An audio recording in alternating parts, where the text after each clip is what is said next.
गुरु गाना क्लासेस को आप सब लोग का स्वागत है। तो कैसे हैं आप लोग? आशा करता हूँ कि आप सब लोग अच्छे होंगे। तो आज हम शुरू करने जा रहे हैं chemical reaction and equation class 10 का साइंस का पहला चैप्टर।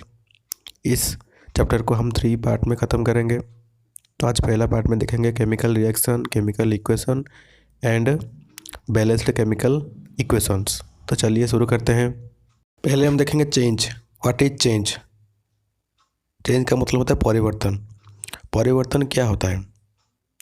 अगर कोई वस्तु एक रूप से अलग रूप में बदल जाए तो हम कहेंगे वो परिवर्तन हो गया। जैसे कि एक 100 रुपये का नोट 5-20 नोट में बदल सकती है और 10-10 नोट में बदल सकती है। तो 100 का चेंज दीजिए का मतलब होता है 5-20 रुपये नोट का चेंज।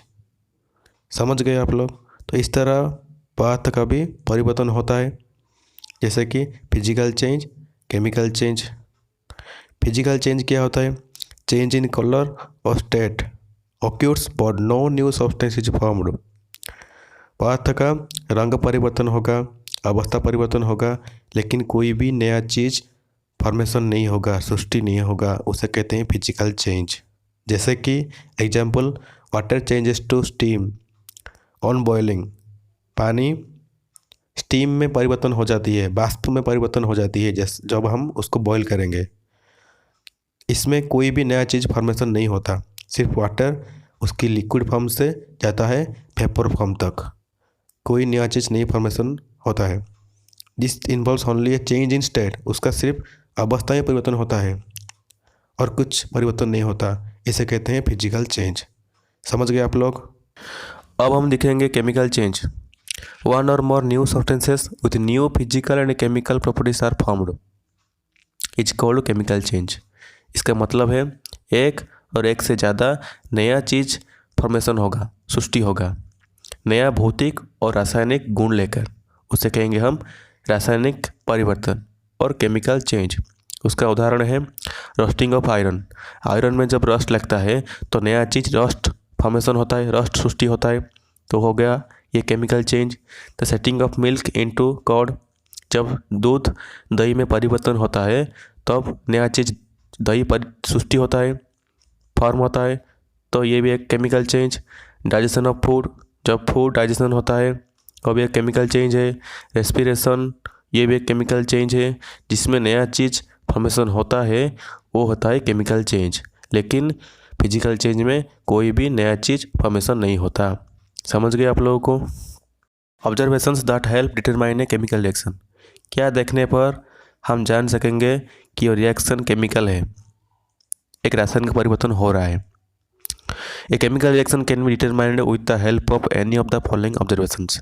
नीचे दिए गए ऑब्जर्वेशन को देखकर हम जान पाएंगे कि वो रिएक्शन केमिकल है। जैसे कि evolution of A gas, gas का निकलना, चेंज इन कलर, कलर में परिवर्तन होना, चेंज इन स्टेट, अवस्था में परिवर्तन होना, चेंज इन टेम्परेचर, तापमात्रा में परिवर्तन होना, ये सब होगा एक रिएक्शन में। तो हम बोलेंगे कि वो केमिकल रिएक्शन हो रहा है। समझ गए आप लोगों को? अब हम देखेंगे केमिकल रिएक्शन, रासायनिक प्रतिक्रिया। Chemical reactions are chemical changes in which reactants transform into product by making or breaking of bonds or both between different atoms. रासायनिक परिवर्तन घटा तो हम कहेंगे कि रासायनिक प्रतिक्रिया हो गया, जिसमें प्रतिकारक उत्पाद में बदल जाएंगे। कैसे बदल जाएंगे? प्रतिकारकों के परमाणु के बीच में जब बंध होगा वो टूट के नया बंध बन के उत्पाद फॉर्मेशन हो जाएगा, तो हम कहेंगे कि केमिकल रिएक्शन हो गया। अब हम देखेंगे केमिकल इक्वेशन, रासायनिक समीकरण। Representation of a chemical reaction in terms of symbol and chemical formula of the reactants and products is known as chemical equation. अगर हमें किसी रासायनिक प्रतिक्रिया को सिंबल और केमिकल फॉर्मूला के माध्यम से दर्शाएंगे तो हम इसे केमिकल इक्वेशन बोलेंगे। जैसे कि मैग्नीशियम को अगर हम जलाएंगे तो वो ऑक्सीजन के साथ रिएक्शन करके मैग्नीशियम ऑक्साइड फॉर्मेशन करेगा। हम उसको दिखाएंगे तो magnesium plus oxygen gives rise to magnesium oxide होगा। यह है वार्ड इक्वेशन, क्योंकि हम वार्ड के माध्यम से दिखाए। अगर इसको हम केमिकल इक्वेशन में या फॉर्मूला इक्वेशन में लिखेंगे तो होगा मैग्नीशियम का सिंबल होता है Mg और ऑक्सीजन का सिंबल होता है O2। तो और मैग्नीशियम ऑक्साइड का होता है MgO। तो ये बन गया हमारा केमिकल इक्वेशन और ये है केमिकल रिएक्शन का रिप्रेजेंटेशन। समझ रहे हैं आपको? इसमें मैग्नीशियम और ऑक्सीजन के बीच में नया बॉन्ड फॉर्मेशन होके हो गया मैग्नीशियम ऑक्साइड। तो पिछले डेफिनेशन के हिसाब से हमारा ये केमिकल रिएक्शन हो जाएगा और ये हम रिप्रेजेंटेशन करें इसको तो ये होगा केमिकल इक्वेशन। समझ रहे हैं आपको? ये बात याद रखना, the reactant are given on the left hand side and the product are on the right hand side of the arrow mark. Arrow mark के लेफ्ट हैंड साइड में हमेशा रिएक्टेंट रहेंगे और एरो मार्क के राइट हैंड साइड में हमेशा product रहेंगे। Reactant का मतलब होता है प्रतिकारक। प्रतिकारक आपस में रिएक्शन करके उत्पादक सृष्टि करेंगे और प्रतिकारक के बीच में प्लस साइन और उत्पादक के बीच में प्लस साइन रहेगा। समझ रहे हैं आपको? और एक बात याद रखना, हमेशा रिएक्शन लिखते समय, रिएक्शन का इक्वेशन लिखते समय हमेशा मॉलिक्यूल लिखेंगे, कोई भी एलिमेंट नहीं लिखेंगे। जैसे कि ऑक्सीजन का मॉलिक्यूल होता है O2, लेकिन हाइड्रोजन का भी H2, नाइट्रोजन का N2, लेकिन मैग्नीशियम का Mg। इसीलिए हम रिएक्शन लिखते समय मैग्नीशियम का Mg लिखेंगे, ऑक्सीजन का O2 लिखेंगे, O नहीं लिखेंगे। O लिखेंगे तो गलत हो जाएगा। समझ रहे हैं आपको? अब हम देखेंगे balanced chemical equation. The chemical equation in which the number of atoms of each element in the reactant side is equal to that of product side is equal to balanced chemical equation. तो समतुल्य रासायनिक प्रतिक्रिया किसे कहेंगे? जिस रासायनिक समीकरण में रिएक्टेंट साइड में एक निर्दिष्ट एलिमेंट का जितना परमाणु होगा, जितना एटम होगा, उसी निर्दिष्ट एलिमेंट का प्रोडक्ट साइड में भी उतना ही एटम होना चाहिए। हर एक एलिमेंट का रिएक्टेंट साइड में जितना होगा प्रोडक्ट साइड में उतना ही होगा। उस समीकरण को कहेंगे हम बैलेंस्ड केमिकल इक्वेशन। समझ रहे हैं आपको? अगला हम देखेंगे conservation of mass. According to this law, no atoms can be created or destroyed in a chemical reaction. The total mass of the products formed in a chemical reaction is equal to the total mass of the reactants participated in a chemical reaction. एक रासायनिक प्रतिक्रिया में कोई भी नया atom का सृष्टि नहीं होगा या विनाश नहीं होगा और रिएक्टेंट साइड में एलिमेंट और कंपाउंड का मिला के जितना मास होगा, प्रोडक्ट साइड में भी एलिमेंट और कंपाउंड को मिला के इतना ही मास होगा। मास में कोई गड़बड़ नहीं होनी चाहिए। ये होता है कंजर्वेशन ऑफ मास। कोई भी परमाणु का सृष्टि नहीं होता या विनाश नहीं होता और हमेशा प्रोडक्ट साइड का मास रिएक्टेंट साइड का मास के समान होता है। समझ रहे हैं आपको? अब हम देखेंगे steps for balancing chemical equation. Unbalance chemical equation को कैसे बैलेंस केमिकल इक्वेशन में बदलेंगे, उस मेथड को कहते हैं heat and trial method. Unbalanced chemical equation का मतलब होता है रिएक्टेंट एंड प्रोडक्ट दोनों तरफ एटम का समान नहीं होना, उसे कहते हैं अनबैलेंस्ड केमिकल इक्वेशन। कैसे हम एटम को समान करेंगे, इक्वल करेंगे दोनों तरफ, उसे कहते हैं balanced chemical equation. Step 1, draw boxes around each formula. मैंने एक केमिकल इक्वेशन ले लिया है, Fe iron plus water gives rise to Fe3O4 plus H2। ये केमिकल इक्वेशन मैंने ले लिया है, उसको बैलेंस करेंगे। ये एक अनबैलेंस्ड केमिकल इक्वेशन है क्योंकि रिएक्टेंट साइड में Fe एक है, Fe का एक एटम है, लेकिन प्रोडक्ट साइड में Fe का 3 एटम है। उसी तरह हाइड्रोजन का सेम है, लेकिन ऑक्सीजन का एक है रिएक्टेंट साइड में, लेकिन ऑक्सीजन का प्रोडक्ट साइड में 4 है। तो इसको कैसे बैलेंस करेंगे, उसके लिए पहला स्टेप है draw boxes around each formula. Each formula के चारों ओर बॉक्सेस कर दीजिए। कर दिया है मैंने, देख दीजिए। Step 2, list the number of atoms of different elements. Different elements के रिएक्टेंट साइड में और प्रोडक्ट साइड में कितने एटम्स है उसका एक लिस्ट बना दीजिए। मैंने उसका एक लिस्ट बना दिया है। Step 3, start balancing the compound that contains maximum number of atoms. जो कंपाउंड या यौगिक ज़्यादा परमाणु कंटेन किया होगा, धारण किया होगा, उसको सिलेक्ट कीजिए। Select the element which has maximum number of atoms. और उस कंपाउंड में जो एलिमेंट या मौलिक ज़्यादा एटम कंटेन किया होगा या धारण किया होगा उसको सिलेक्ट कीजिए। देखिए मैंने उस रिएक्शन में Fe3O4 को सिलेक्ट किया है क्योंकि वो सबसे बड़ा कंपाउंड है और सबसे ज़्यादा एटम कंटेन किया है। उनमें से ऑक्सीजन को मैंने सिलेक्ट किया है क्योंकि ऑक्सीजन 4 एटम कंटेन किया है। समझ रहे हैं आपको। लेकिन रिएक्टेंट साइड में ऑक्सीजन का सिर्फ एक ही एटम है, तो मैं क्या करूँगा, H2O के पहले 4 मल्टीप्लाई कर दूंगा, 4 मल्टीप्लाई कर दूंगा, तो रिएक्टेंट साइड में 4 ऑक्सीजन हो गया और प्रोडक्ट साइड पे भी 4 ऑक्सीजन हो गया। समझ रहे हैं आपको। स्टेप 4 में क्या करूँगा, coefficient put in front of A compound. जैसे मैं ऊपर H2O के पहले 4 लिखा, H2O के अंदर नहीं लिखा, तो ये बोल रहा है कि जो लिखेंगे हम 4 या 2 लिखेंगे वो उसके पहले लिखिए, उसके अंदर नहीं, उसके बाहर नहीं। समझ रहे हैं आपको। Step 5, balance other elements on the equation.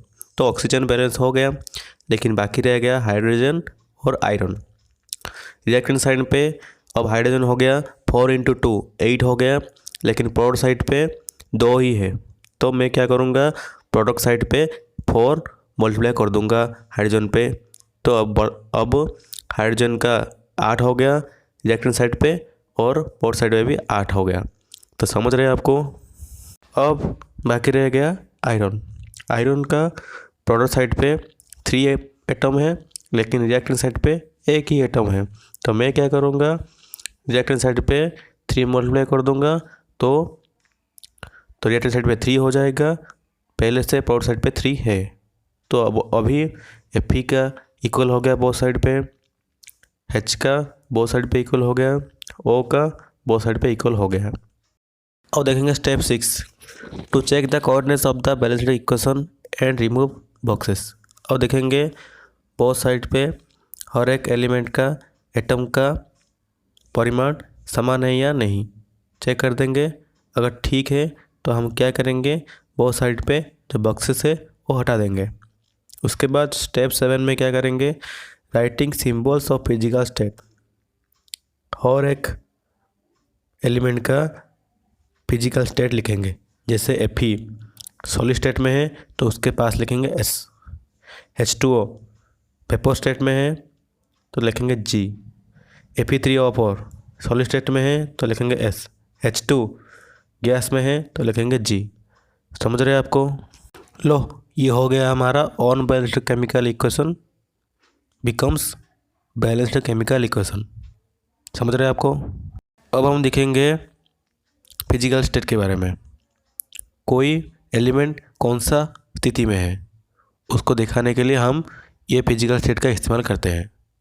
जैसे कि अगर वो सॉलिड स्टेट में होगा तो लिखेंगे S, और लिक्विड स्टेट में होगा तो लिखेंगे L, गैस स्टेट में होगा तो लिखेंगे G, और एक्वस सॉल्यूशन में होगा तो लिखेंगे AQ। एक्वस सॉल्यूशन का मतलब होता है सॉल्यूशन ऑफ वाटर, मतलब कोई भी चीज़ अगर वाटर पे पूरा का पूरा डिजल हो गया होगा, मतलब वाटर पे मिला हुआ होगा, जैसे कि सॉल्ट वाटर पे मिल जाएगा, मिला के होगा तो हम लिखेंगे AQ। अगर सिर्फ सॉल्ट ही होगा वाटर में ना मिला के तो हम लिखेंगे इसको S, क्योंकि वो सॉलिड में है। समझ रहे हैं आपको।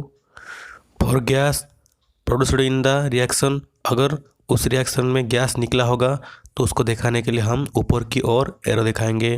For precipitate found in the reaction, अगर कोई प्रेसिपिटेट मतलब पानी में कोई चीज़ डिजॉल्व नहीं होने वाली चीज़ आ गई, पानी में नहीं मिलती हुई चीज़ आ गई, तो इसको दिखाने के लिए हम नीचे की ओर एरो देंगे।